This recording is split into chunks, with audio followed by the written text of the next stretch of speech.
Welcome student. Uttar Pradesh लोक सेवा आयोग सामान्य अध्ययन भूगोल की ये वीडियो होने वाली है। इसमें यूपी पीसीएस में अब तक जितने भी प्रश्न भूगोल के बने हैं सभी को मैं कवर करवाऊंगा एक एक करके। अगर ये वीडियो लंबी हो जा रही है तो इसका पार्ट 2 वीडियो आएगा जिसमें कंप्लीट कर लिया जाएगा। और मैं आपको बता दूं, इसके पहले उत्तर प्रदेश लोक सेवा आयोग के द्वारा अब तक जितने भी प्रश्न साइंस के फिजिक्स के बने थे सभी को एक वीडियो में कंप्लीट करवा दिया गया है। और साथ में ही उत्तर प्रदेश लोक सेवा आयोग के जो संविधान के प्रश्न हैं लगभग 3 घंटे की पार्ट 1 वीडियो आ चुकी है। अगर आपने नहीं देखा है तो आप चले जाइएगा, प्ले लिस्ट में सर्च करना है UP PCS previous year GK, और वहाँ लिस्ट जो बनी है वहाँ पे आप जाके पूरा सामान्य अध्ययन जो कि आपका संविधान से है पार्ट 1 वीडियो लगभग 3 घंटे की आप देख सकते हैं। और अब तक जितने भी यूपी पीसीएस में फिजिक्स के प्रश्न बने थे वो एक ही वीडियो में कवर करवा दिया गया है, आप उसे भी देख सकते हैं। नेक्स्ट वीडियो आपका है भूगोल का जिसमें सभी को एक एक करके कवर करवाया जा रहा है, ठीक है। अगर ये भी 2 पार्ट में वीडियो आएगी, ये पार्ट 1 वीडियो है, इसके बाद पार्ट 2 वीडियो आएगी क्योंकि वीडियो लंबी हो जा रही है, लगभग 10 घंटे की क्लास बनेगी, इसलिए मैं इसे 2 पार्ट में कवर करूँगा। और आपको बता दूं, अगर आपका सपना यूपी पीसीएस आरओ या यूपी ट्रिपल एससी अन्य कोई भी एग्जाम का टारगेट है तो आप ऐसे लेवल की अगर आप तैयारी करेंगे तो 100% आपका सिलेक्शन होगा।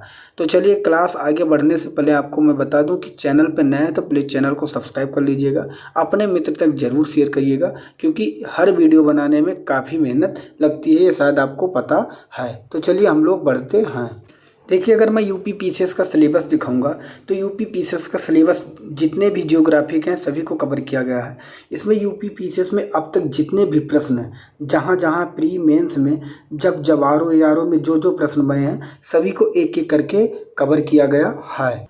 चाहे यूपी पीसीएस हो, आरओ हो, लोअर पीसीएस हो, तो सभी को एक एक पॉइंट करके सभी को कवर कर लिया गया है। इसीलिए मैं आपको बता रहा हूँ, अगर आप यूपी पीसीएस या आरओ की एग्ज़ाम की तैयारी कर रहे हैं तो ये वीडियो आपके लिए रामबाण होने वाली है। सबसे पहले हम लोग कवर करेंगे भारत की भौगोलिक अवस्थिति, जिससे अब तक जो प्रश्न बने हैं सभी को एक एक करके देखेंगे। तो पहला प्रश्न आपके सामने है, इसको हम देखेंगे। भारत अवस्थित है, कहाँ पे अवस्थित है? तो इसका करेक्ट आंसर जो होगा वो अक्षांश 8 डिग्री 4 उत्तरी से 37 डिग्री 6 उत्तरी तथा देशांतर 68 डिग्री 7 पूर्वी से 97 डिग्री 25 पूर्वी के मध्य स्थित है, ठीक है। नेक्स्ट प्रश्न बताने से पहले मैं डिफिनेशन की तरफ बढ़ूंगा और एक एक पॉइंट को हम लोग देखेंगे। तो सबसे पहले हम लोग देखते हैं, यहाँ पे ध्यान से आपको देखना है पूरी वीडियो। भारत की आकृति कैसी है? तो चतुष्कोणीय है और यह विषुवत रेखा के उत्तर में 8 डिग्री 4 से 37 डिग्री 6 उत्तरी अक्षांश तथा 68 डिग्री 7 से 97 डिग्री 25 पूर्वी देशांतर के मध्य उत्तर पूर्वी गोलार्ध में स्थित है, ठीक है। कर्क रेखा 23 डिग्री 30 उत्तरी देश के लगभग मध्य से गुजरती है और देश का उत्तर दक्षिण विस्तार 3214 किलोमीटर और पूर्व से पश्चिम का विस्तार 29 से 33 किलोमीटर है। इसकी स्थलीय सीमा की बात करें तो ये 15,200 किलोमीटर और कुल तटीय सीमा की बात करें तो 7516.6 किलोमीटर लंबी है। इसका क्षेत्रफल बात करें तो 32,87,263 वर्ग किलोमीटर है। क्षेत्रफल के दृष्टि से भारत विश्व में 7वें स्थान पर है, ठीक है। तथा जनसंख्या में चीन के बाद विश्व में दूसरे स्थान पर था, लेकिन अब ये विश्व में पहले स्थान पर, ये पॉइंट याद रखना है। इस समय जनसंख्या में भारत विश्व में पहले स्थान पर है। नेक्स्ट प्रश्न है आपके सामने, भारत की अवस्थिति पाई जाती है। तो अभी आपने पढ़ा है उत्तरी पूर्वी गोलार्ध में, जो कि बी में दिया गया है। अगला प्रश्न है, किस राज्य में औसत समुद्र तल के संदर्भ में निम्नतम ऊंचाई वाला बिंदु स्थित है? तो देखिए, इसका जो करेक्ट आंसर हो जाएगा, औसत समुद्र तल के संदर्भ में न्यूनतम ऊंचाई वाला जो बिंदु है वह है केरल, जो कि ऑप्शन ए में दिया गया है। हम लोग इसके डिफिनेशन को पढ़ेंगे। केरल के कुट्टानाड भारत का न्यूनतम ऊंचाई वाला क्षेत्र है। यह क्षेत्र समुद्र तल से नीचे अपने खेती के तरीकों के लिए प्रसिद्ध है। इस क्षेत्र को केरल का धान का कटोरा कहा जाता है। नेक्स्ट प्रश्न है जो कि सेम है, केरल का कुट्टानाड प्रसिद्ध है। तो अभी आपने पढ़ा है भारत की न्यूनतम ऊंचाई वाला क्षेत्र है, जो कि ऑप्शन बी में दिया गया है। ये किसके लिए प्रसिद्ध है? धान की खेती के लिए। इसे धान का कटोरा भी कहा जाता है। नेक्स्ट प्रश्न आपके सामने है, निम्न स्थानों में से किसे सूर्य की अनुलंबित किरणें कभी नहीं प्राप्त होंगी? तो इसका जो करेक्ट आंसर हो जाएगा वह हो जाएगा श्रीनगर, जो कि सी में दिया गया है। हम लोग इसके डिफिनेशन को ध्यान से देखेंगे। 23.5 डिग्री उत्तरी अक्षांश कर्क रेखा तथा 23.5 दक्षिणी अक्षांश मकर रेखा के मध्य सूर्य की सीधी किरणें प्राप्त होती हैं। अतः विकल्प में दिए गए जो श्रीनगर को सूर्य की अनुलंबित किरणें कभी भी प्राप्त नहीं होंगी। अगला प्रश्न है, भारत में कन्याकुमारी की अवस्थिति है। तो आपको पता होगा जो भारत में कन्याकुमारी है वो उत्तर में है और भूमध्य रेखा के उत्तर में है। तो डी इसका करेक्ट आंसर होगा। यहाँ हम लोग ध्यान से देखेंगे, भारत में कन्याकुमारी की अवस्थिति भूमध्य रेखा से उत्तर में है और तमिलनाडु राज्य में अवस्थिति कन्याकुमारी भारत की मुख्य भूमि का दक्षिणतम बिंदु है। ये भी पॉइंट आपको नोट कर लेना है। सेम प्रश्न यहाँ पर भी है कि भारत की मुख्य भूमि का दक्षिणतम बिंदु क्या है? तो आपने पढ़ा कन्याकुमारी, जो कि सी में दिया गया है। नेक्स्ट प्रश्न आपके सामने, 9 डिग्री चैनल अवस्थित है। तो जो 9 डिग्री चैनल है वो कवरती तथा मिनिकॉय के बीच स्थित है, जो कि ऑप्शन ए में दिया गया है। देखिए, डिग्री से संबंधित हम सभी पॉइंट को देखेंगे क्योंकि इससे एक प्रश्न बन जा रहा है पेपर में। तो 9 डिग्री चैनल मिनिकॉय एवं कवरती के बीच स्थित है। कुछ और प्रमुख डिग्री चैनल है उसके बारे में बात करेंगे। तो लघु अंडमान और car Nicobar 10 degree channel, Minicoy Lakshadweep 9 degree channel, Maldives Minicoy 8 degree channel और भारत श्रीलंका मन्नार की खाड़ी में स्थित है। तो इन सभी पॉइंट को नोट कर लेना है। अगला प्रश्न है, निम्नलिखित में से कौन सा अंडमान को निकोबार से पृथक करता है? तो अभी आपने पढ़ा कि अंडमान को निकोबार से जो पृथक करता है वो है 10 डिग्री चैनल, जो कि सी में दिया गया है। सेम प्रश्न है, मालदीव के साथ भारत की समुद्री सीमा निम्नलिखित में से कौन बनाता है? तो 8 डिग्री चैनल, जो कि सी में दिया गया है। अगला प्रश्न है, भारत का सुदूरस्थ दक्षिणी बिंदु। तो सुदूरस्थ दक्षिणी बिंदु इंदिरा पॉइंट है, जो कि सी में दिया गया है। यहाँ पे हम लोग इंदिरा पॉइंट से रिलेटेड कुछ पॉइंट को देखेंगे जो कि एग्जाम की दृष्टि से काफ़ी इम्पोर्टेंट है।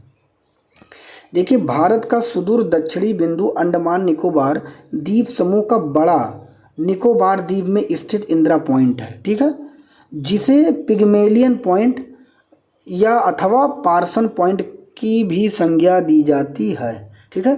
भारत की मुख्य भूमि का दक्षिणतम बिंदु 8 डिग्री 4 उत्तरी अक्षांश पर स्थित कन्याकुमारी या केप केमोरिन अंतरीप है, ठीक है। और भारत के सबसे उत्तरी बिंदु जम्मू कश्मीर केंद्र शासित प्रदेश में 37 डिग्री 6 उत्तरी अक्षांश पर स्थित है, जिसका क्या नाम है, इंदिरा काल है, ठीक है।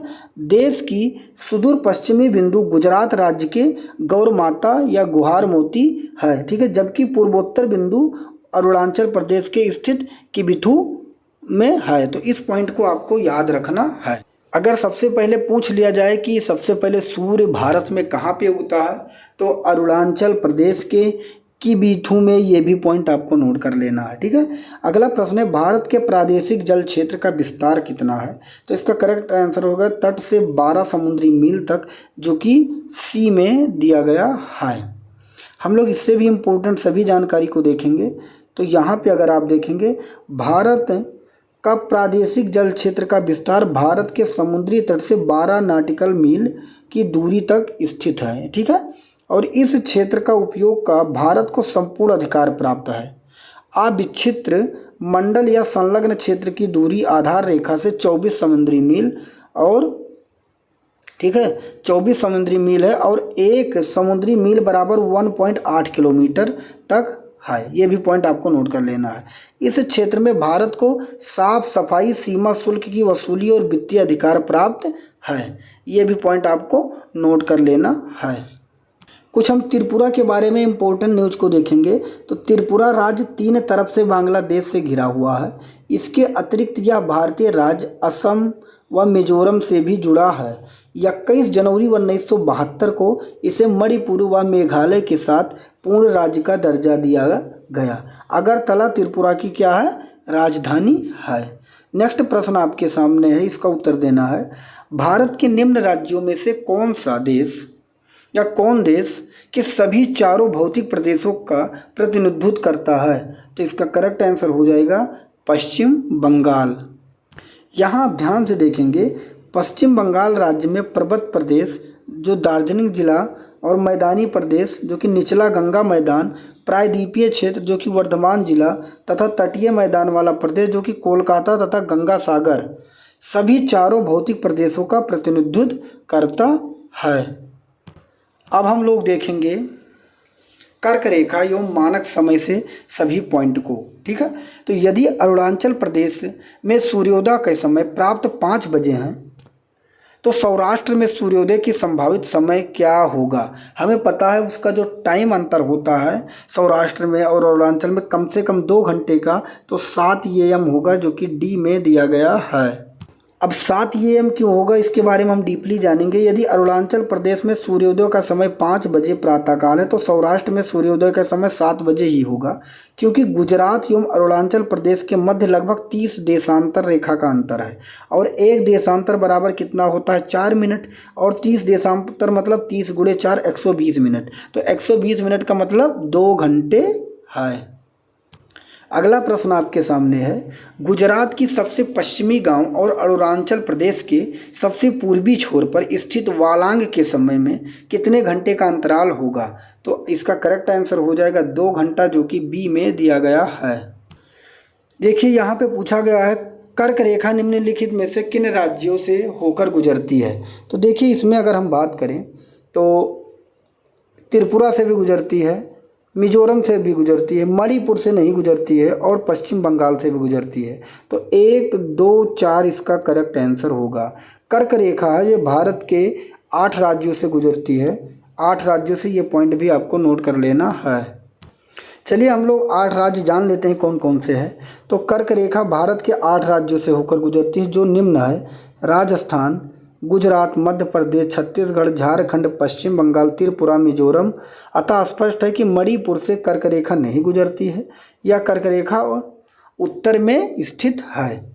फिर प्रश्न है, निम्नलिखित में से किस राज्य में कर्क रेखा नहीं गुजरती है? अभी आपने पढ़ा मणिपुर में। निम्नलिखित में से कौन सा भारतीय राज्य कर्क रेखा के उत्तर में स्थित है? तो करेक्ट आंसर हो जाएगा मणिपुर। अगला प्रश्न है, निम्नलिखित नगरों में से कौन कर्क रेखा के सबसे नज़दीक है? तो करेक्ट आंसर हो जाएगा आइजोल। अगला प्रश्न है, निम्नलिखित में से कौन सा शहर कर्क रेखा के सबसे निकटस्थ है इन चारों में? तो करेक्ट आंसर हो जाएगा जबलपुर जो कि मध्य प्रदेश में पड़ता है। नेक्स्ट प्रश्न है, निम्न अंकित नगरों में से कर्क रेखा से निकटतम दूरी पर स्थित है तो कौन सा है? गांधीनगर इस चारों में, तो जो कि बी में दिया गया है। यहाँ पे आप देख लीजिए कर्क रेखा का कितना कितना अक्षांश है। Jabalpur 23 degree 11, Gandhinagar 23 degree 13, Agartala 23 degree 50, Ranchi 23 degree 11 और भोपाल 23 डिग्री 25 अक्षांश स्थिति है। अगला प्रश्न है, 80 डिग्री पूर्वी देशांतर और कर्क रेखा का मिलन बिंदु कहाँ है? तो करेक्ट आंसर हो जाएगा एमपी मध्य प्रदेश में। यहाँ पे आप देख भी लीजिएगा कि पूर्वी 80 डिग्री पूर्वी देशांतर और कर्क रेखा का मिलन बिंदु मध्य देश में स्थित है। यह स्थान जबलपुर से उत्तर की ओर स्थित है। अगला है, निम्नलिखित देशांतरों में कौन सा भारत की प्रमाणिक मध्याह्न रेखा कहलाती है? तो इसका करेक्ट आंसर हो जाएगा ऑप्शन नंबर डी 82 डिग्री 30 पूर्वी। इस इम्पोर्टेंट न्यूज़ को हम देखेंगे कि प्रमाणिक समय एक प्रमाणिक देशांतर के स्थानीय समय होता है। भारत में 82.5 डिग्री पूर्वी देशांतर जो प्रयागराज के निकट नैनी से गुजरती है के समय को मानक समय माना गया है। ठीक है, यह समय ग्रीनविच समय से 5.5 घंटा आगे है। अतः जब ग्रीनविच में दोपहर के 12 बजें तो उस समय भारत में शाम 5:30 बजेंगे और यह रेखा देश के 5 राज्य से गुजरती है, जो कि 5 राज्य कौन कौन से हैं? तो उत्तर प्रदेश, मध्य प्रदेश, छत्तीसगढ़, उड़ीसा, आंध्र प्रदेश से होकर गुजरती है। अगला प्रश्न है, यदि भारतीय मानक समय याम्योत्तर पर मध्याह्न है तो 120 डिग्री पूर्वी देशांतर पर स्थानीय समय क्या होगा? तो करेक्ट आंसर हो जाएगा 14:30, जो कि बी में दिया गया है। हम इस व्याख्या को जानेंगे कैसे होगा। तो याम्योत्तर में पूर्व की तरफ बढ़ने पर प्रत्येक 15 डिग्री के बाद स्थानीय समय 1 घंटे की वृद्धि तथा याम्योत्तर से पश्चिम की ओर बढ़ने पर प्रत्येक 15 डिग्री के बाद स्थानीय समय से 1 घंटे का ह्रास हो जाता है। तो भारतीय मानक समय में 82.5 डिग्री पूर्वी देशांतर है और इसलिए 120 डिग्री पूर्वी देशांतर पर स्थानीय समय पूछा गया है। तो हम क्या करेंगे, 120 डिग्री माइनस 82.5 को घटा देंगे तो कितना आएगा, 37.5 डिग्री पूर्वी देशांतर आ जाएगा। ठीक, और हमें पता है एक देशांतर बराबर अगर 4 मिनट है तो 37.5 को हम 4 से अगर गुणा करेंगे तो कितना आ गया, 150 मिनट। और 150 मिनट को अगर हम 60 से भाग देंगे तो कितना आ जाएगा, 2.5 घंटा। तो 2.5 घंटा इसका करेक्ट आंसर हो जाएगा। 2:30 या 2.5 घंटा आप कह सकते हैं। और सवाल में क्या कहा गया था, मध्याह्न में। मध्याह्न में क्या होता है, मध्याह्न का मतलब होता है 12 बजे दोपहर के। ठीक है, उसमें से 2.5 घंटा अगर हम जोड़ देंगे तो क्या हो जाएगा, 14:30, जो कि ऑप्शन आपके सामने बी में दिया गया था। अगला प्रश्न है, भारतीय मानक समय में याम्योत्तर नहीं गुजरती है, कहाँ से? तो आंध्र प्रदेश, छत्तीसगढ़, उत्तर प्रदेश सही है, महाराष्ट्र से नहीं। तो सी इसका करेक्ट आंसर होगा। अगला प्रश्न है, निम्नलिखित में से कौन सा एक स्थान भारतीय मानक समय याम्योत्तर के सबसे नज़दीक स्थित है? तो करेक्ट आंसर हो जाएगा उत्तर प्रदेश का मिर्ज़ापुर। अगला प्रश्न है, भारतीय मानक समय के देशांतर रेखा 82.5 डिग्री पूर्वी किस नगर से होकर गुजरती है? तो हो जाएगा इलाहाबाद से होकर। नेक्स्ट प्रश्न है, भारत में सबसे पहले निम्नलिखित में से किस राज्य में सूर्य दिखाई देता है? तो हो जाएगा अरुणाचल प्रदेश। ठीक है, और सबसे बाद में कहाँ छिपता है ये पूछा जाएगा, तो हो जाएगा गुजरात। यहाँ पे आप देखेंगे कि भारत में सबसे पहले सूर्य अरुणाचल प्रदेश में दिखाई देता है। भारतीय राज्य के रूप में इसकी स्थापना 20 फरवरी 1987 को हुई थी। इसकी राजधानी ईटानगर है। नेक्स्ट प्रश्न है, भारत ने नई सहस्त्राब्दी के सूर्योदय की पहली किरण निम्नलिखित में से किस देशांतर पर देखी? तो करेक्ट आंसर हो जाएगा 92 डिग्री 30 पूर्व, जो कि ऑप्शन डी में दिया गया है। अगला प्रश्न है, निम्नलिखित में से कौन सा स्थान भारत का ग्रीनविच कहा जाता है? तो करेक्ट आंसर हो जाएगा मध्य प्रदेश का उज्जैन, जो कि सी में दिया गया है। यहाँ पे आप देख सकते हैं कि प्राचीन काल में से ही उज्जैन को समय की गणना के लिए केंद्रीय संदर्भ बिंदु के रूप में जाना जाता था, इसलिए उज्जैन को भारत का ग्रीनविच भी कहा जाता है। मुगल काल में जय सिंह द्वितीय द्वारा उज्जैन, दिल्ली, जयपुर, मथुरा तथा वाराणसी में वेधशालाओं का निर्माण भी कराया गया था। चलिए अगला प्रश्न है, हम राज्य एवं संघ शासित प्रदेश से प्रश्न देखेंगे। तो राष्ट्रीय राजधानी क्षेत्र में नहीं स्थित है या नहीं सम्मिलित है, तो हरियाणा का भाग है, राजस्थान का भाग है, उत्तर प्रदेश का भाग भी है, लेकिन पंजाब का भाग नहीं है। तो बी करेक्ट आंसर हो जाएगा। नेक्स्ट प्रश्न है, भारत के संदर्भ में निम्नलिखित कथनों में से कौन सा सही है? पहले है, भारत विश्व का 6ठा सबसे बड़ा देश है, तो गलत दिया गया है, 6ठवां नहीं 7वां सबसे बड़ा देश होना चाहिए। संसार का लगभग 2.4% क्षेत्र भारत के अंतर्गत आता है, जो कि बिल्कुल सही है। आगे है, कर्क रेखा देश की बीच से गुजरती है, जो अक्षांशीय विस्तार के 2 बराबर भागों में काटती है, ये भी बिल्कुल सही है। ठीक है, तो आगे हम देखेंगे, भारत पूरी तरह से उष्णकटिबंधीय क्षेत्र में स्थित है, ये भी गलत है। तो केवल 2 और 3 सही है और पहला और दूसरा गलत है। तो इसका करेक्ट आंसर 2, 3 कौन सा सही हो जाएगा? ऑप्शन नंबर डी सही हो जाएगा। ठीक है, देखिए इस प्रश्न में थोड़ा सा डाउट है। लिखा गया है, पूरी पृथ्वी की भूमि के क्षेत्रफल की तुलना में भारत की भूमि का क्षेत्रफल कितना है? ये हमें पता है पूरे विश्व के जितने भी भूमि हैं उसका जो भारत का क्षेत्रफल होना चाहिए वो 2.5% होना चाहिए, जो कि 2.5% किसी भी ऑप्शन में नहीं है। इसलिए आपको 2.5% अपने तरफ से इस आंसर जान लेना है इसका आंसर। आगे यहाँ पे आपको फिर से देखना है, कथन दिए गए हैं और कौन सा कथन सही है आपको इसका आंसर बताना है। पहले है भारत विश्व का 5वां बड़ा देश है, गलत है, 5वां नहीं 7वां होना चाहिए। यह स्थल मंडल के कुल क्षेत्रफल का लगभग 2.4% भाग अधिकृत किए हुए हैं, जो कि बिल्कुल सही है। आगे है समूचा भारत उष्णकटिबंध में स्थित है, ये भी गलत है। 82.5 डिग्री पूर्वी देशांतर का उपयोग भारतीय मानक समय के निर्धारित करने के लिए किया जाता है, तो ये भी सही है। तो 2 और 4 इसका करेक्ट आंसर होगा, जो कि ऑप्शन डी में दिया गया है। नेक्स्ट प्रश्न है, इसका उत्तर आपको देना है। निम्नलिखित भारत के लिए निम्नलिखित कथनों में से कौन सा असत्य है, आपको बताना इसका करेक्ट आंसर क्या होगा कि कौन सा असत्य है। पहले है भारत विश्व का 7वां बड़ा देश है, जो कि बिल्कुल सही है। भारत जनसंख्या की दृष्टि से विश्व का दूसरा राष्ट्र है। इसकी भूमि सीमा का विस्तार लगभग 15,200 किलोमीटर है, ये भी सही है। देखिए यहाँ पे भारत जनसंख्या की दृष्टि से दूसरा राष्ट्र नहीं है, ये भी गलत है। जनसंख्या की दृष्टि से भारत जो है वो पहला राज्य हो जाएगा। और यहाँ पे सर्वप्रथम सूर्योदय इसके मिजोरम राज्य में होता है, ये भी गलत है।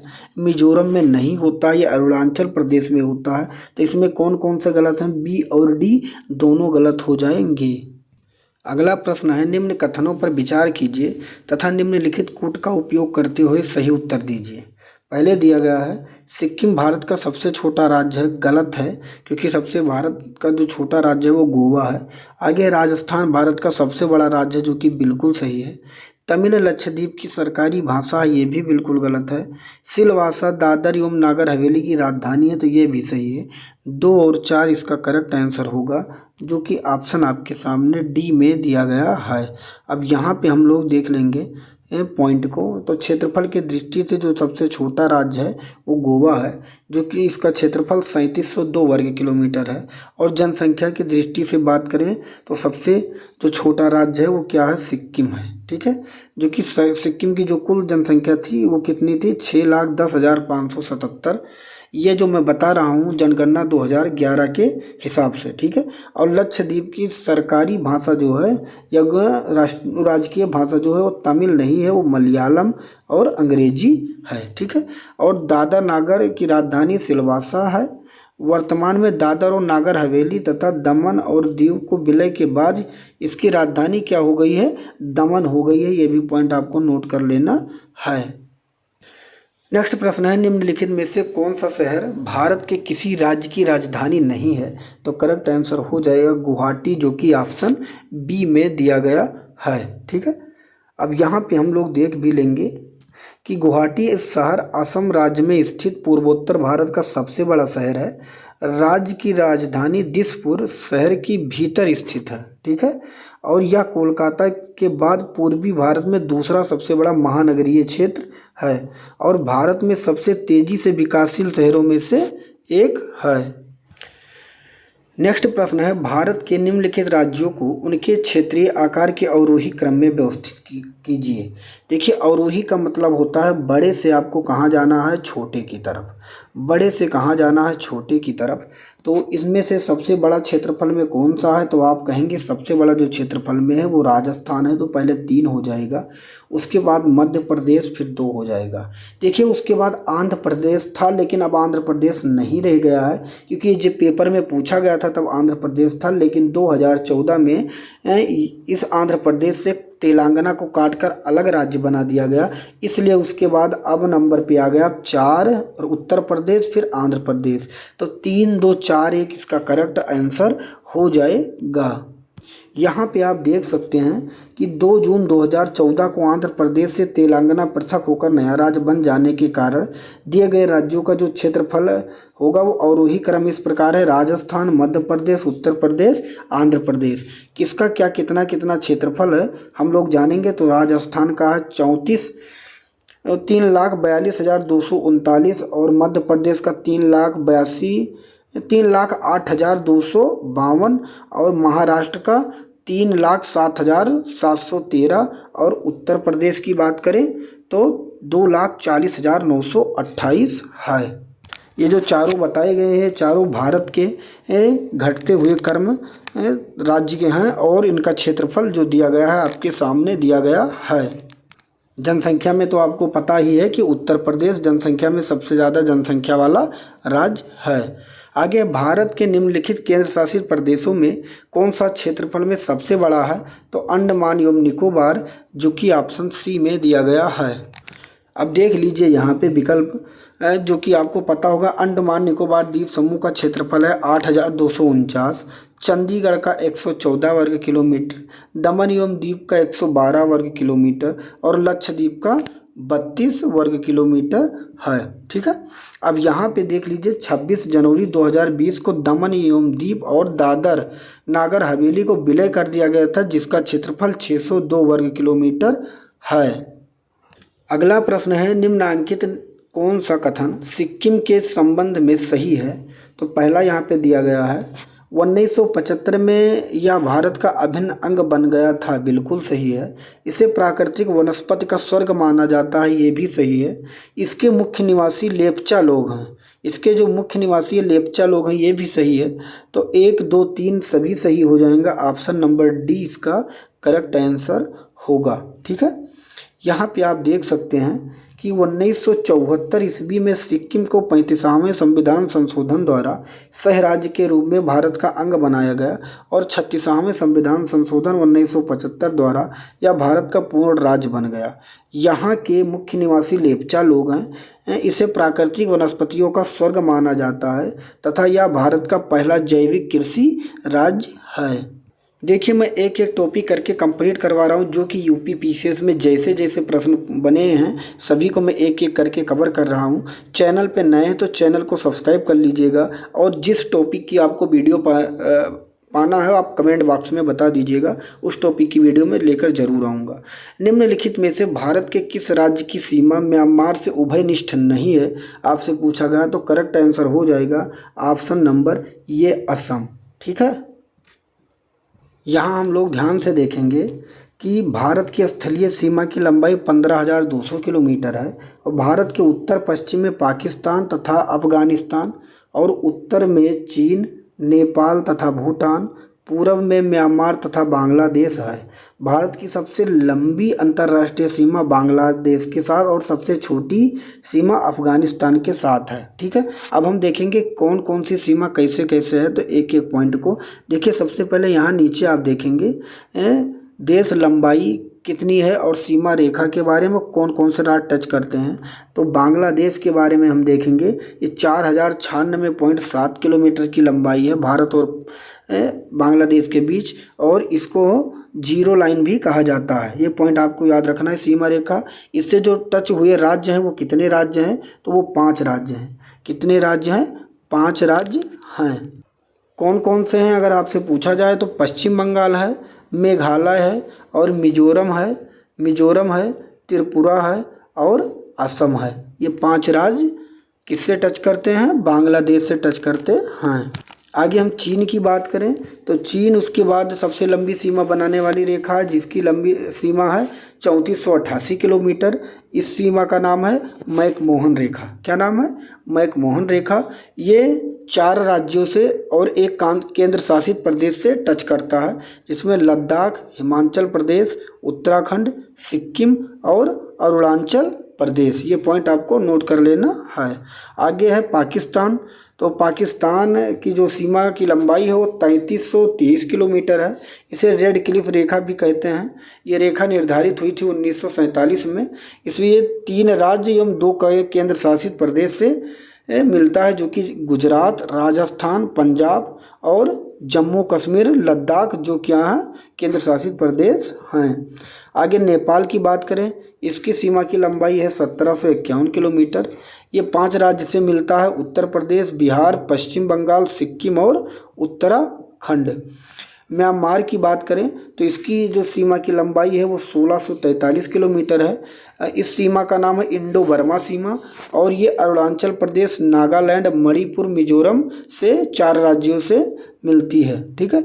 भूटान की बात करें तो इसकी जो सीमा की लंबाई है 699 किलोमीटर है। इसके सीमा का नाम निर्धारित नहीं है और ये 4 राज्यों से टच करता है, पश्चिम बंगाल, सिक्किम, अरुणाचल प्रदेश और असम से। आगे बात करें अफ़गानिस्तान तो अफ़गानिस्तान इसकी जो कुल लंबाई है 106 किलोमीटर। इससे सीमा का नाम है डूरंड रेखा जो कि 1896 में निर्धारित हुई थी। या एक केंद्र शासित प्रदेश से ये टच करता है, उसका नाम है क्या, लद्दाख। ठीक है, जिसे हम पाक अधिकृत भी कहते हैं। ठीक, आगे कुल लंबाई अगर बात करें तो 15,106.7 किलोमीटर सीमाएं टच करती हैं। सामान्यतः भारतीय स्थलीय सीमा की जो लंबाई है वो कितना है, 15,200 किलोमीटर मानी जाती है। इस आधार पर तो ये पॉइंट नोट कर लेना है। नेक्स्ट प्रश्न है, निम्नलिखित राज्यों में से किसकी सीमा बांग्लादेश से नहीं मिलती है।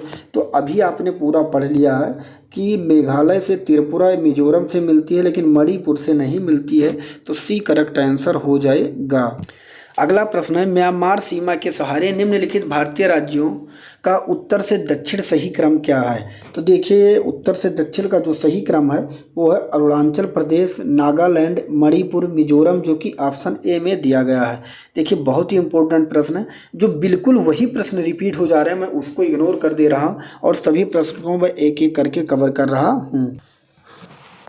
अगला प्रश्न है, रेड क्लिफ लाइन सीमा निर्धारित करती है तो किसकी, भारत एवं पाकिस्तान के बीच की। ठीक है, जो कि ऑप्शन सी में दिया गया है। अब यहाँ पे हम लोग देख लेंगे एक एक सीमा का नाम।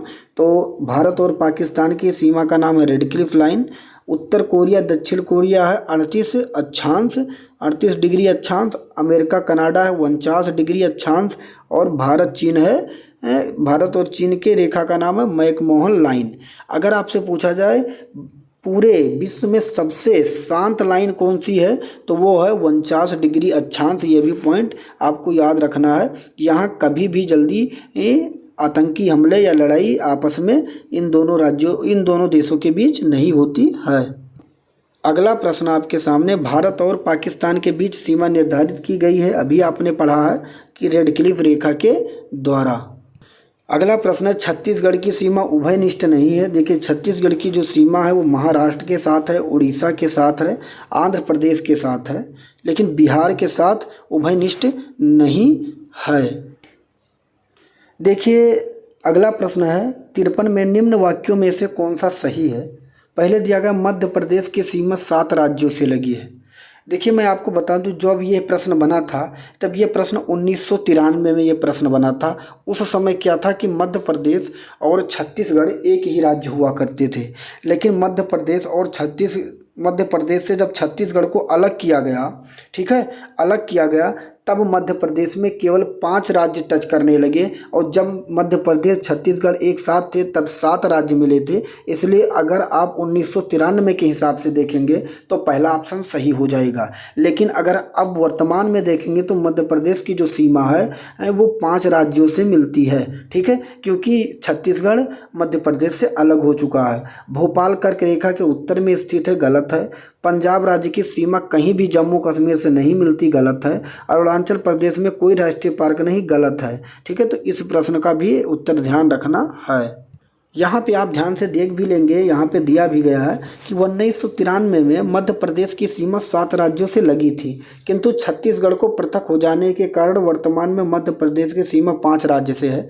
उत्तर प्रदेश, राजस्थान, गुजरात, महाराष्ट्र, छत्तीसगढ़ से। ठीक है, भोपाल कर्क रेखा के दक्षिण में स्थित है।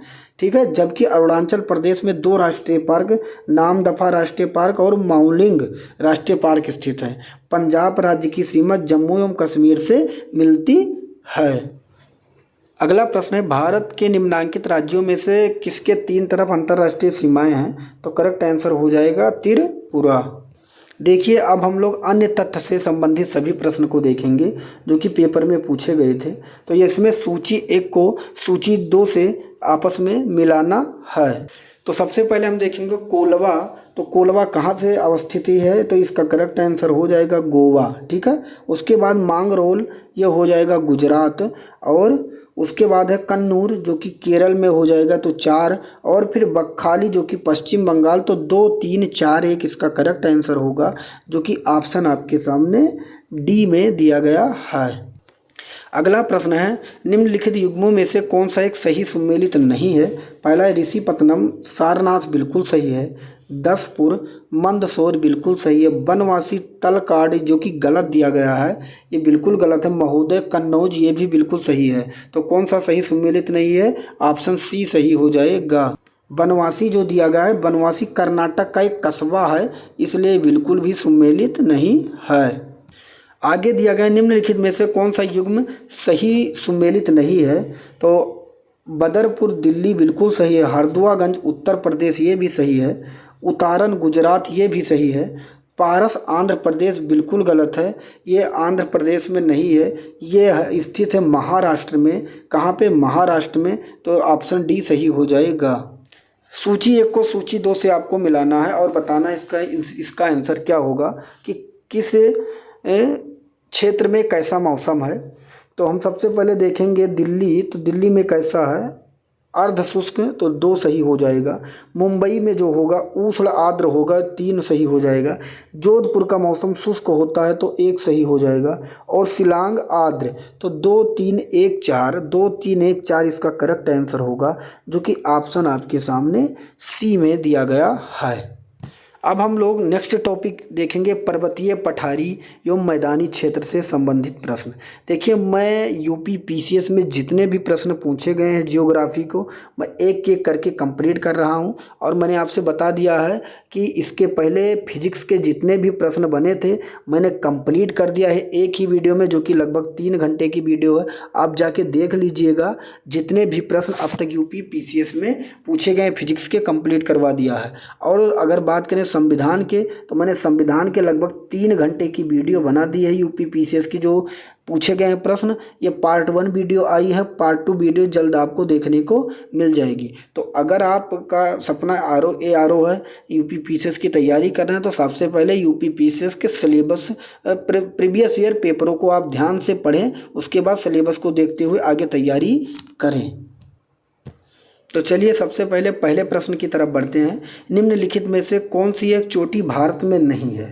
ठीक है, भारत में नहीं है, तो गुरला मंदाता नहीं है, नामचा बारवा भी, ये भी भारत में नहीं है, और कामेत ये भारत में स्थित है, और नंगा पर्वत भी है। तो ये और बी इसका करेक्ट आंसर हो जाएगा, ए और बी। क्यों, क्योंकि हम लोग अब यहाँ पे ध्यान से इसके डीपली विश्लेषण को देखेंगे। जो गुरला मंदाता चोटी है वो भारत में स्थित ना होकर तिब्बत कहाँ पे, चीन में मानसरोवर झील के पास स्थित हिमालय का एक पर्वत है। ठीक है, जबकि नामचा बरवा अरुणाचल प्रदेश और तिब्बत की सीमा के पास स्थित है। ये पॉइंट आपको याद रखना है। ठीक है, तो ये तिब्बत की सीमा में टच कर जा रहा है, इसलिए तिब्बत में स्थित है। और जो कामेत पर्वत है वो अपने उत्तराखंड के गढ़वाल क्षेत्र में है, और नंगा पर्वत जम्मू कश्मीर के पाक अधिकृत क्षेत्र में अवस्थित है। मायकाल रेंज निम्न में से कहाँ स्थित है, तो ये करेक्ट आंसर हो जाएगा छत्तीसगढ़ में, जो कि ए में दिया गया है। यहाँ पे आप देख लेंगे, मैकाल पर्वत श्रेणी भारत के छत्तीसगढ़ राज्य में स्थित है, और मैकाल पर्वत राजपीपला पहाड़ी, महादेव पहाड़ी, सतपुड़ा श्रेणी का ही पूर्वी विस्तार है। और सतपुड़ा पर्वत श्रेणी का सर्वोच्च चोटी जो है वो धूपगढ़ है, जिसकी ऊंचाई है 1350 मीटर। अगला प्रश्न है, निम्न पर्वत श्रेणियों में से किसके मध्य लेह अवस्थित है। तो हमें पता है जास्कर तथा लद्दाख के मध्य, जो कि ऑप्शन सी में दिया गया है। यहाँ पे हमें सूची 1 को सूची 2 से मिलाना है। तो सबसे पहले दिया गया है बटेश्वर पहाड़ी, ये कहाँ पे है, तो ये बिहार में है, तो 3 सही हो जाएगा। फिर बिलारी श्रृंखला, ये कर्नाटक में है, तो फिर 4 सही हो जाएगा। चिन्ह श्रृंखला की बात करें तो ये मणिपुर में है, तो 2 सही हो जाएगा। और धोसी पहाड़ी जो है ये हरियाणा में है, तो 3 4 2 1 इसका करेक्ट आंसर होगा। अगला प्रश्न है, निम्नलिखित पर्वत श्रृंखलाओं में कौन सी हिमालय पर्वत श्रेणी में अवस्थित है। तो देखिए, चो ओ आऊ और लोहितसे ये दोनों की दोनों हिमालय पर्वत श्रेणी में स्थित है। तो एक और दो दोनों सही हो जाएगा, जो कि ए में दिया गया है। यहाँ पे आप देखेंगे ध्यान से कि चोआऊ पर्वत दुनिया का सबसे ऊंचे पर्वतों में से एक है, जिसकी समुद्री तल से ऊंचाई 8201 मीटर है। तिब्बती भाषा में चोआऊ का अर्थ है फिरोजा देवी होता है, ठीक है। यह दुनिया के सबसे ऊंचे पर्वत माउंट एवरेस्ट से लगभग 20 मील उत्तर पश्चिम में स्थित है। अतः चोआऊ और लोहितसो पर्वत श्रृंखला हिमालय पर्वत श्रेणी में अवस्थित है, और अन्नामलाई पर्वत जो है श्रृंखला पश्चिमी घाट में, और सिरुमलाई पर्वत श्रृंखला पूर्वी घाट में स्थित है। नेक्स्ट प्रश्न आपके सामने है, निम्नलिखित में से कौन सी जम्मू और कश्मीर केंद्र शासित प्रदेश की सबसे लंबी श्रृंखला है? तो हो जाएगा पीर पंजाल श्रृंखला। अगला प्रश्न है, कुल्लू घाटी जिन पर्वत श्रेणी के बीच अवस्थित है वह क्या है? तो वह है जो कुल्लू घाटी है वो धौलधर तथा पीर पंजाल पर्वत श्रेणी के बीच अवस्थित है। अगला प्रश्न है, हिमालय में त्रिशूल शिखर के संदर्भ निम्नलिखित में से कौन सा कथन सही है? तो देखिए, त्रिशूल शिखर में यह उत्तराखंड के बागेश्वर जिले में स्थित है, बिल्कुल सही है। यह चोटी 7500 मीटर से भी अधिक ऊंची है, गलत है। तो केवल एक इसका करेक्ट आंसर सही हो जाएगा, क्योंकि इसकी जो ऊंचाई है वो 7500 नहीं होके 7120 किलोमीटर है, इसलिए इस पॉइंट को आपको समझ लेना है। यहाँ आप देख भी लीजिएगा कि त्रिशूल शिखर उत्तराखंड के बागेश्वर जिले में स्थित है। इस चोटी की लंबाई 7120 मीटर है। विश्व की अधिकांश ऊंची पर्वत चोटियाँ वृद्ध हिमालय में ही पाई जाती हैं, जैसे माउंट एवरेस्ट, इसकी ऊंचाई है 8848.48 मीटर, और K2 जिसे हम गार्डविन एस्टीट कहते हैं 8611 मीटर, कंचनजंगा 8598 मीटर, और मकालू 8481 मीटर है। अब यहाँ पे सूची 1 को सूची 2 से मिलाना है और इसका आंसर आपको बताना है। तमिलनाडु जो है वो डोडा बेट्टा चोटी है, जो कि ऑप्शन सबसे क्या हो जाएगा 4 हो जाएगा। राजस्थान की बात करें गुरु शिखर चोटी तो 3 हो जाएगा। नागालैंड सारामती चोटी तो इसका 2 हो जाएगा। मध्य प्रदेश धूपगढ़ चोटी तो 4 3 2 1 इसका करेक्ट आंसर होगा, जो कि ऑप्शन डी में दिया गया है। देखिए, एक पॉइंट को और आपको जानना है जो कि बहुत इंपॉर्टेंट है। अरावली पर्वत श्रेणी गुजरात के पालनपुर से लेकर राजस्थान एवं हरियाणा से होकर दिल्ली तक लगभग 800 किलोमीटर की लंबाई में विस्तृत है, ठीक है। और सबसे जो पुरानी पर्वत श्रेणी है वो अरावली पर्वत भी है। इसका निर्माण प्री कैम्ब्रियन काल में हुआ था, जो 600 से 570 मिलियन वर्ष पूर्व माना जाता है। यह भारत की सबसे प्राचीन पर्वत श्रृंखला है। इसकी सर्वोच्च चोटी गुरु शिखर 1722 मीटर है। यह पॉइंट आपको नोट कर लेना है। इसका आंसर आपको बताना है कि निम्नलिखित श्रेणियों को दक्षिण से उत्तर की ओर क्रम में व्यवस्थित कीजिए तथा नीचे दिए गए कूट से सही क्रम का चयन कीजिए। देखिए, जास्कर श्रेणी, धौलाधर श्रेणी और लद्दाख श्रेणी, काराकोरम श्रेणी। तो हमें दक्षिण से उत्तर की ओर जाना है, तो सबसे पहले आएगा धौलाधर श्रेणी 2, उसके बाद आएगा जास्कर श्रेणी, ठीक है। उसके बाद लद्दाख श्रेणी और उसके बाद काराकोरम श्रेणी। काराकोरम तो 2 1 3 4 सही हो जाएगा, जो कि ए में दिया गया है। अब यहाँ पे आप देखिएगा, धौलाधर श्रेणी जो है ये हिमाचल प्रदेश में है। जास्कर श्रेणी केंद्र शासित प्रदेश के लद्दाख में स्थित है। और लद्दाख श्रेणी जो है ये जास्कर के उत्तर में स्थित है और यह सिंधु व श्योक नदियों के बीच स्थित है, ठीक है। काराकोरम श्रेणी लद्दाख श्रेणी के उत्तर में स्थित है और इसका विस्तार भारत, पाकिस्तान व चीन में भी है। नेक्स्ट प्रश्न है, निम्नलिखित में से कौन सा पर्वतीय क्रम सबसे पुराना है? तो अभी आपने पढ़ा अरावली, जो कि ऑप्शन ए में दिया गया है। अगला प्रश्न है अगला प्रश्न है इसमें भारत की निम्नलिखित पर्वत श्रेणियों को उनकी अवस्थिति के अनुसार उत्तर से दक्षिण व्यवस्थित करना है आपको। देखिए, उत्तर से दक्षिण में नंदा देवी K2 अनाईमुडी डोडा बेट्टा में आपको देखना है। तो सबसे पहले जो आएगा वो K2 आएगा, ठीक है। उसके बाद क्या आएगा, नंदा देवी आएगा। उसके बाद आएगा डोडा बेट्टा और उसके बाद अनाईमुडी। तो 2 1 4 3 करेक्ट आंसर होगा, जो कि बी में दिया गया है। यहाँ पे आप देख लेंगे जो K2 है वो कहाँ स्थित है, जम्मू कश्मीर में, नंदा देवी उत्तराखंड में, डोडा बेट्टा तमिलनाडु में और अनाईमुडी केरल में स्थित है। देखिए मैं इम्पोर्टेंट आपको जो फैक्ट बता रहा हूँ उसको आपको नोट कर लेना है। पंजाब हिमालय, तो ये सिंधु से सतलज नदी के मध्य वाले पर्वतीय भाग को पंजाब हिमालय कहते हैं और इसका विस्तार मुख्यतः जम्मू कश्मीर तथा हिमाचल प्रदेश में है। ठीक है, आपसे पूछा जा सकता है पंजाब हिमालय का विस्तार कहाँ है, तो जम्मू कश्मीर तथा हिमाचल प्रदेश में। आगे है कुमायूं हिमालय, तो यह सतलज और काली नदी के बीच का क्षेत्र है। पूछा जा सकता है किसके बीच में है, तो सतलज और काली नदी के बीच का क्षेत्र है और गंगा एवं यमुना नदी का उद्गम इसी क्षेत्र से होता है। ठीक है, आगे है नेपाल हिमालय, तो यह काली नदी से तीस्ता नदी के बीच स्थित है और इसका अधिकांश हिस्सा नेपाल में है। हिमालय की सबसे ऊंची चोटियाँ इसी भाग में है। ठीक है, जैसे माउंट एवरेस्ट, कंचनजंगा आदि। आगे है क्या, असम हिमालय, तो यह तीस्ता नदी से ब्रह्मपुत्र नदी के बीच फैला है। इस भाग में नामचा, बारवा, कुली और कुला और कांगड़ी चोटियाँ स्थित है। फिर यहाँ पे सूची 1 को सूची 2 से आपको मिलाना है। तो सबसे पहले नोकरेक, नोकरेक कहाँ पे है, तो यह है मेघालय में। इसका करेक्ट आंसर हो जाएगा अगस्त मलाई, यहाँ अगस्त मलाई लिख गया है तो इसका करेक्ट आंसर हो जाएगा केरल। ठीक है, और आगे है नंदा देवी, नंदा देवी कहाँ है, उत्तराखंड में, तो 1 हो जाएगा। दिहांग और दिबांग कहाँ है, अरुणाचल प्रदेश में, तो 4, 3, 1, 2 इसका करेक्ट आंसर होगा। कहाँ पे दिया गया है, ऑप्शन नंबर ए में दिया गया है। आगे बात करें, वृद्ध हिमालय को इस नाम से जाना जाता है। देखिए वृद्ध हिमालय को हिमाद्री के नाम से जाना जाता है, पहले आपको जान लेना है, जो कि बी में दिया गया है। देखिए इस इम्पोर्टेंट फैक्ट को देखेंगे, वृद्ध हिमालय को हिमाद्री और सर्वोच्च हिमालय या महान हिमालय के नाम से भी जाना जाता है। इसका आंतरिक जो भाग है वो आर्कियन शैली, जिसमें क्या क्या है, ग्रेनाइट, नीस तथा शिष्ट चट्टान, और जो सिरे एवं पश्च भाग है वो कायांतरित अवसादी शैल से निर्मित है। संसार की सर्वाधिक ऊंची चोटियां इसी श्रेणी में पाई जाती हैं। ठीक है, जैसे माउंट एवरेस्ट, कंचनजंगा, धौलागिरी, अन्नपूर्णा, मकालू, नंदा देवी, त्रिशूल, बद्रीनाथ, नीलकंठ एवं केदारनाथ, ये सभी वृद्ध हिमालय में पाई जाती हैं। और एवरेस्ट चोटी की पहली तिब्बती भाषा में, एवरेस्ट चोटी को जो पहले तिब्बती भाषा में इसे चोमोलुग्मा कहते थे, ये भी पॉइंट आपको नोट कर लेना है। ठीक है, जिसका अर्थ है पर्वतों की रानी। इसे नेपाल में सागर माथा भी कहा जाता है।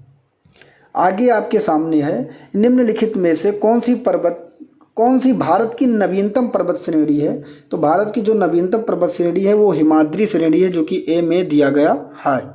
अगला प्रश्न है, हिमालय पर्यायवाची है, तो ये महान हिमालय का है, जो कि ऑप्शन ए में दिया गया है। नेक्स्ट प्रश्न है, नंदा देवी शिखर कहाँ है, तो ये उत्तराखंड में है, जो कि ऑप्शन बी में दिया गया है। निम्न प्रदेशों में किस प्रदेश में इलायची पहाड़ियाँ स्थित है, तो आपको पता होगा ये है ऑप्शन नंबर ए में, तमिलनाडु में स्थित है। कहाँ पे, तमिलनाडु में स्थित है इलायची पहाड़ियाँ। देख लीजिएगा इससे इम्पोर्टेंट फैक्ट को, तो इलायची या कार्डमम की पहाड़ियाँ तमिलनाडु के दक्षिण पश्चिम एवं केरल के दक्षिणी पूर्वी हिस्से में अवस्थित हैं। ये केरल एवं तमिलनाडु के बीच सीमा पर स्थित भारत की सबसे दक्षिण में स्थित पहाड़ी है, जबकि आयोग ने इसका विकल्प ये ही सही माना है। ये पॉइंट आपको पता होना चाहिए। ठीक है, तो सिर्फ इतना आपको याद रखना है कि इलायची पहाड़ियाँ कहाँ स्थित है, तो तमिलनाडु में स्थित है।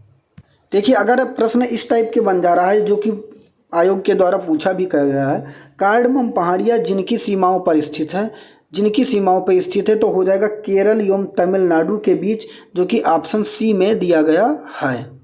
सेम प्रश्न है, निम्नलिखित में से कौन सी भारत की सबसे दक्षिणी पहाड़ी श्रृंखला है, तो कार्डमम पहाड़ी, जो कि इलायची पहाड़ी भी मानी जाती है या कही जाती है। अगला प्रश्न है, हिमालय पर्वत श्रेणी का संबंध में निम्नलिखित में से कौन सा कथन सही है। पहला कथन है, मुख्य हिमालय की परतदार चट्टानें जीवाश्महीन हैं, बिल्कुल सही है। लघु हिमालय की परतदार चट्टान में समुद्री जीव जंतुओं के जीवाश्म मिलते हैं, ये भी सही है। बाह्य हिमालय या शिवालिक हिमालय में मानव सभ्यता के अवशेष मिले हैं, ये भी सही है। तो 1 और 2 और 3 तीनों सही है, जो कि डी में दिया गया है। अगला प्रश्न है, मध्य भारत में स्थित पहाड़ियों का पश्चिम से पूरब निम्नांकित में से कौन सा सही क्रम है। ठीक है, तो मैकाल, सतपुड़ा, महादेव, छोटा नागपुर गलत है। सतपुड़ा से स्टार्ट होगा, सतपुड़ा, फिर महादेव, मैकाल और छोटा नागपुर, जो कि बी में दिया गया है। नेक्स्ट प्रश्न है, मणिपुर पहाड़ियों से घिरा इम्फाल बेसिन एक सुंदर उदाहरण है। तो किसका है सुंदर उदाहरण? तो सरोवरीय मैदान का। ठीक है, अब यहाँ पे हम लोग देख भी लेंगे, मणिपुर पहाड़ियों से घिरा इम्फाल बेसिन एक सुंदर सरोवरीय मैदान का उदाहरण है। सरोवरीय मैदान किसी पूर्ववर्ती झील के स्थान पर निर्मित मैदान जो मलबा के जमा होते रहने से उसकी तली में उत्थान होने तथा जल के सूख जाने के परिणाम स्वरूप बनता है। देखिए बिल्कुल इजी प्रश्न है, कंचनजंगा शिखर कहाँ है? तो भारत में है। सूची 1 को सूची 2 से आपको यहाँ पर भी मिलाना है। तो केरल आपसे पूछा गया, तो केरल अनाईमुड़ी जो कि 3 हो जाएगा। नागालैंड तो ये हो जाएगा सारामती, और उसके बाद उत्तराखंड नंदा देवी, और तमिलनाडु तो डोडा बेटा, तो क्या हो जाएगा 2-1 3-4-2-1 इसका करेक्ट आंसर होगा, जो कि ऑप्शन आपके सामने कहाँ पे सी में दिया गया है। अगला प्रश्न है, पश्चिमी घाट का संबंध में निम्न कथनों पर विचार कीजिए। पहला है, यह एक बृहस्पति पर्वत है, बिल्कुल सही है। इसकी पूर्वी ढाल क्रमशः नीचा होता हुआ पठार है, बिल्कुल सही है। इसके उत्तरी खंड लावा से आच्छादित है, ये भी सही है। तो 1 2 3 तीनों सही हो जाएगा। आगे है, निम्न में से कौन हिमालय की चोटियों के पूरब से पश्चिम दिशा में सही क्रम को प्रस्तुत करता है? देखिए सबसे पहले यहाँ क्या कहा गया है कि पूरब से पश्चिम, तो हमें पता है धौलागिरी स्टार्टिंग में नहीं आना चाहिए, नामचा बारवा से स्टार्ट होगा। नामचा बारवा, कंचनजंगा, नंदा देवी नहीं होगा, कंचनजंगा के बाद माउंट एवरेस्ट होना चाहिए, ये भी गलत है। तो नामचा बारवा, कंचनजंगा, माउंट एवरेस्ट, नंदा देवी सही है, जो कि डी में दिया गया है। अगला प्रश्न है, उत्तर प्रदेशीय हिमालय का सर्वोच्च शिखर क्या है? तो नंदा देवी, जो कि सी में दिया गया है। देखिए ये जब प्रश्न बना था तो 1996 में बना था, जब क्या हुआ था कि उत्तर प्रदेश और उत्तराखंड एक था, इसलिए इसके आधार पे जो इसका आंसर हुआ था वो नंदा देवी ही सही होगा। ठीक है, अब हम बात करें तो यह महान हिमालय में स्थित है। उत्तर प्रदेशी हिमालय का सर्वोच्च शिखर नंदा देवी है, जिसकी ऊंचाई जो है 7817 मीटर है। प्रश्न काल के समय यह उत्तर प्रदेश का भाग था, ठीक है, जबकि वर्तमान समय में कहाँ पे है? उत्तराखंड के में स्थित है। अगला प्रश्न है, इसका उत्तर आपको देना है कि निम्नलिखित पर्वत श्रेणियों को उत्तर दक्षिण क्रम में व्यवस्थित कीजिए तथा कूट सही उत्तर कीजिए। तो इसका करेक्ट आंसर आपको फिर से बताना है। तो सबसे पहले क्या हो जाएगा, हमें पता है कि धौलाधर, लद्दाख, पीर पंजाल, जास्कर में जो सबसे पहला होगा वो लद्दाख होगा, उसके बाद जास्कर होगा, उसके बाद पीर पंजाल होगा, फिर धौलाधर होगा। तो इसका करेक्ट आंसर 2 4 3 1 करेक्ट आंसर हो जाएगा। ठीक है, यहाँ पे देख सकते हैं कि हिमालय के उत्तर में फैली हुई पर्वतमालाओं को जम्मू कश्मीर में ट्रांस हिमालय के नाम से जाना जाता है, और हिमालय पर्वत श्रेणियों की सबसे उत्तर से दक्षिण क्रमशः काराकोरम, लद्दाख, जास्कर, पीर पंजाल तथा धौलाधर है। यहाँ पे पूछा गया निम्नलिखित में से कौन सा युग में सुमेलित नहीं है? पीर पंजाल जो कि लघु हिमालय बिल्कुल सही है। पोटवार, कुमायूं हिमालय ये पाकिस्तान पठार में स्थित है, गलत है। केटू काराकोरम बिल्कुल सही है, और करेवा कश्मीरी घाटी ये भी सही है, तो बी गलत हो जाएगा। नेक्स्ट प्रश्न है, निम्नलिखित में से कौन महाराष्ट्र में स्थित नहीं है? आपसे पूछा गया। तो बालघाट, हरिश्चंद्र श्रेणी, सतमाला पहाड़ियाँ, ये तीनों के तीनों हैं, लेकिन मांडो पहाड़ियाँ नहीं है। हमें पता होना चाहिए जो मांडो पहाड़ियाँ है ये कहाँ पे है? ये गुजरात राज्य में स्थित है। कहाँ पे? गुजरात राज्य में। अगला प्रश्न है, नीचे दिए गए कूट से निम्नलिखित पहाड़ियों को दक्षिण से उत्तर की ओर बढ़ते हुए सही अवस्थित अनुक्रम आपको बनाना है। ठीक है, या अनुक्रम चुनिए। तो देखिए इसमें सतमाला पहाड़ियाँ, कैमूर पहाड़ियाँ, पीर पंजाल, नागा पहाड़ियाँ हैं। तो इसमें सतमाला पहाड़ियाँ बिल्कुल सही है, उसके बाद कैमूर पहाड़ियाँ ये भी बिल्कुल सही है। ठीक है, 1 2 तो बिल्कुल सही है, फिर नागा पहाड़ियाँ आएगा 4, और उसके बाद पीर पंजाल। तो 1 2 4 3 सही होगा, जो कि बी में दिया गया है। यहाँ पे आप देखेंगे सतमाला पहाड़ियाँ महाराष्ट्र में स्थित है, जो कि राज्य के उत्तरी भाग में स्थित है, और पश्चिमी घाट की ऊपरी शाखा कैमूर पहाड़ियाँ का विस्तार मध्य प्रदेश में है। कहाँ पे? मध्य प्रदेश में बिहार एवं उत्तर प्रदेश तक है। किसकी? कैमूर पहाड़िया का विस्तार मध्य प्रदेश, बिहार, उत्तर प्रदेश तक है और विंध्य पर्वत श्रेणी का पूर्वी हिस्सा है। ठीक है। पीर पंजाल लघु हिमालय की सबसे पश्चिम में स्थित पर्वत श्रेणी है। यह जम्मू कश्मीर से अलग करती है। ठीक है। और नागा पहाड़ी नागालैंड में स्थित है। इसकी सर्वोच्च शिखर सारामती है और यह भारत और म्यांमार की सीमा पर लगने वाला पर्वत श्रृंखला है। सूची 1 को सूची 2 से मिलाना है और इसका आंसर आपको बताना है।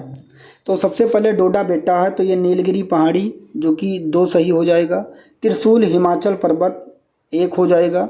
माउंट आबू क्या हो जाएगा? अरावली तो 4 हो जाएगा और अमरकंटक मैकाल श्रेणी तो 3 हो जाएगा। तो 2, 1, 4, 3 इसका करेक्ट आंसर होगा जो कि ऑप्शन कहाँ पे दिया गया है? ए में दिया गया है।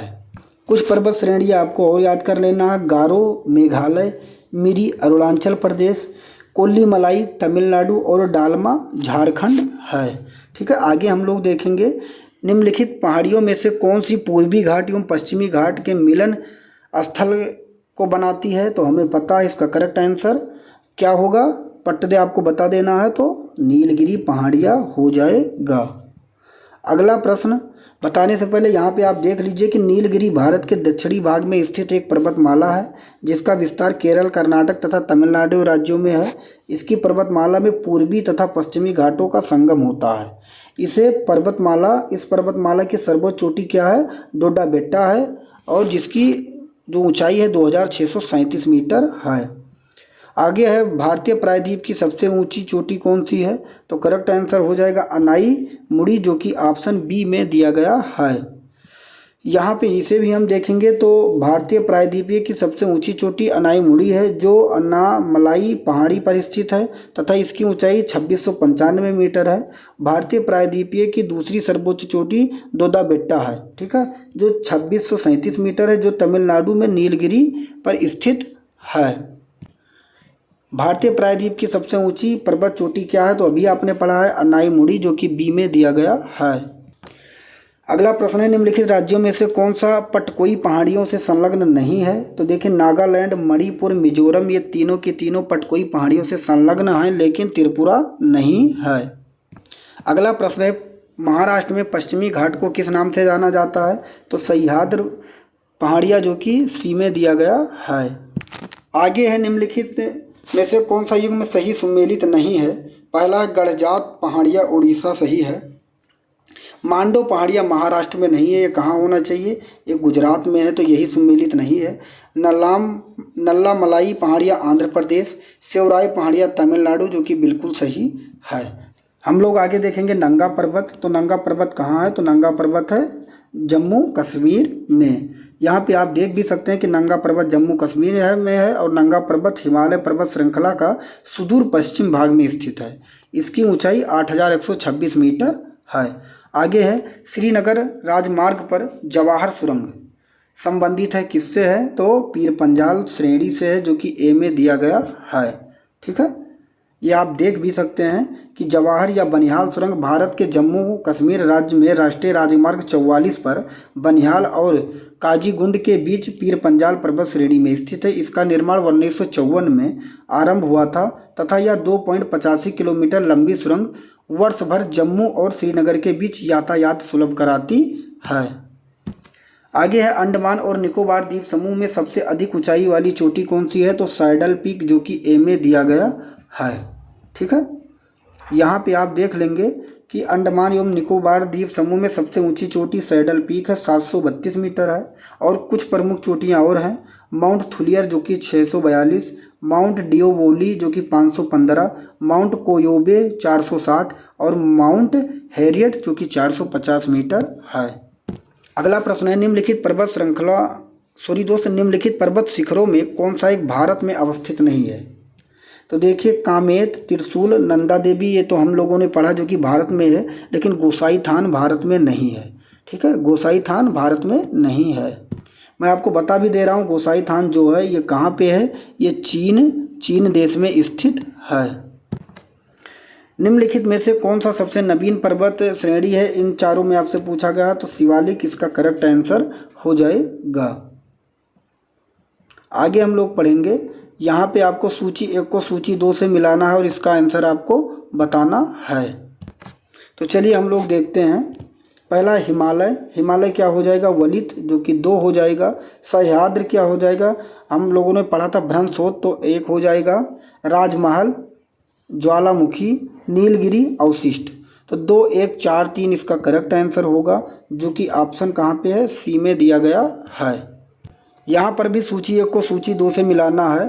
तो सबसे पहले क्या है, मध्य भारत, मध्य भारत क्या हो जाएगा, विंध्य, 2 हो जाएगा। तमिलनाडु, तमिलनाडु क्या हो जाएगा, तमिलनाडु तो हो जाएगा 4, नीलगिरी, और राजस्थान अरावली, और झारखंड राजमहल। तो 2, 4, 1, 3 इसका करेक्ट आंसर होगा। 2, 4, 1, 3 कहाँ पे है, ए में दिया गया है। आगे है धौलाधर एवं पीर पंजाल की महत्वपूर्ण श्रेणियाँ अवस्थित है, तो कहाँ पे, लघु हिमालय में स्थित है, सी इसका करेक्ट आंसर हो जाएगा।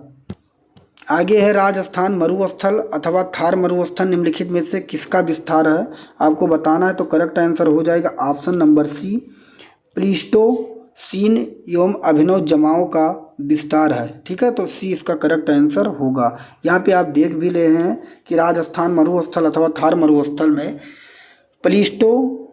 प्लीस्टोसीन एवं अभिनव जमाओं का विस्तार है। अब हम लोग कवर करेंगे पठारी एवं मैदानी क्षेत्र से संबंधित सभी प्रश्न। तो सबसे पहले देखें, निम्नलिखित में से कौन सी अक्साई चीन का भाग है, तो हो जाएगा लद्दाख पठार, लद्दाख पठार जो कि डी में दिया गया है। देखिए मैं वही प्रश्न करा रहा हूँ जो कि यूपी पीसीएस के द्वारा पूछे गए हैं अब तक, तो इसीलिए आपको एक भी प्रश्न इग्नोर नहीं करना है। यहाँ आप देख सकते हैं कि लद्दाख पठार अक्साई चीन का भाग है। अक्साई चीन क्षेत्र पर नियंत्रण को लेकर भारत एवं चीन में गहरा विवाद है। ठीक है, वर्तमान समय में इस क्षेत्र पर चीन का नियंत्रण है। ठीक है, आगे है दंडकारण्य प्रदेश स्थित नहीं है, कहाँ स्थित नहीं है आपको बताना है। तो करेक्ट आंसर हो जाएगा मध्य प्रदेश में। ठीक है, अब यहाँ पे आप देख सकते हैं इससे इम्पोर्टेंट न्यूज को कि दंडकारण्य प्रदेश पूर्वी पठार का भौतिक क्षेत्र है जिसका विस्तार उड़ीसा, ठीक है, उड़ीसा में कहाँ पे, कोरापुट व कालाहांडी जिला, और छत्तीसगढ़ जो बस्तर जिला है, और आंध्र प्रदेश जो कि पूर्वी गोदावरी, विशाखापट्टनम और श्रीकाकुलम जिला, राज्यों में लगभग 89,078 वर्ग किलोमीटर क्षेत्रफल पर है। आगे है निम्नांकित राज्यों में से कौन सा छोटा नागपुर का पठार का भाग नहीं है। तो देखिए झारखंड भी है, पश्चिम बंगाल भी है, उड़ीसा भी है, लेकिन बिहार नहीं है।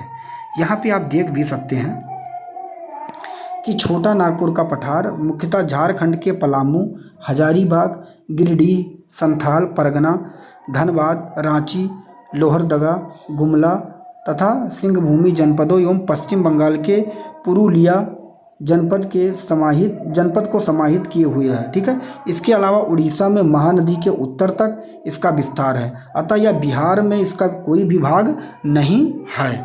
निम्नलिखित में से कौन सा सम्मिलित नहीं है, मध्य प्रदेश छत्तीसगढ़ मैदान बिल्कुल सही है, बिहार छोटा नागपुर पठार, छोटा नागपुर पठार बिहार में नहीं, यहाँ क्या होना चाहिए, यहाँ झारखंड होना चाहिए। क्या होना चाहिए, झारखंड।